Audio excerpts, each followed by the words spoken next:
Welcome, stranger. Name's Halleck, and it's a pleasure meeting you. I run this little shop. Got enough supplies here to keep you alive and fighting. Rage, at its core, is a first-person shooter. These other elements like racing and vehicle combat, they're additive to the experience. But it's important not to get confused by really what we do. We're id, we make first-person games. You know, when you pick up the shotgun and you shoot a bad guy, you know what to expect.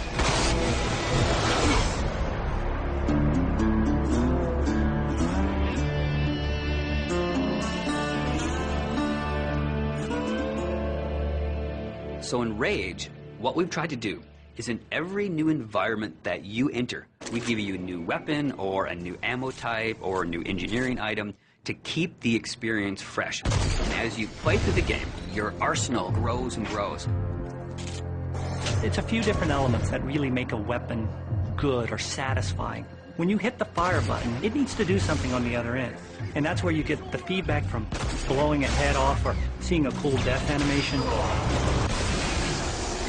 You know, I've always loved shotguns in all of the id games especially. I think if we didn't have a shotgun, a lot of fans would be upset. But the crossbow, because it's so different and so new, it's almost like this utility weapon.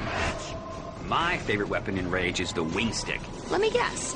You want to know how to throw a wing stick. The wing stick is an offhand, instant throw weapon.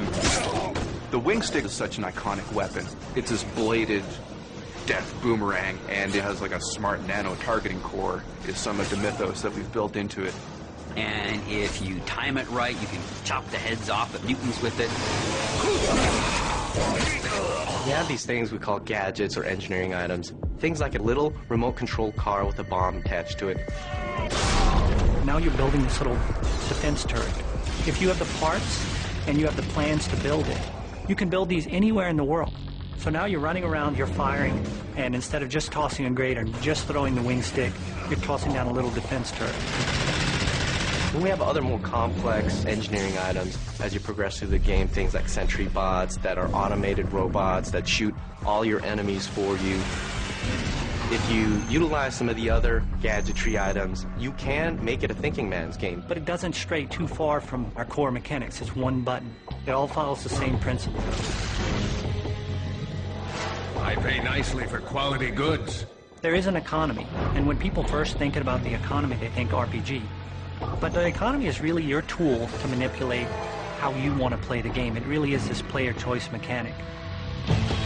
So if you're picking up this cash and these other cool items, then you sell it and you pick which ammo you want to buy.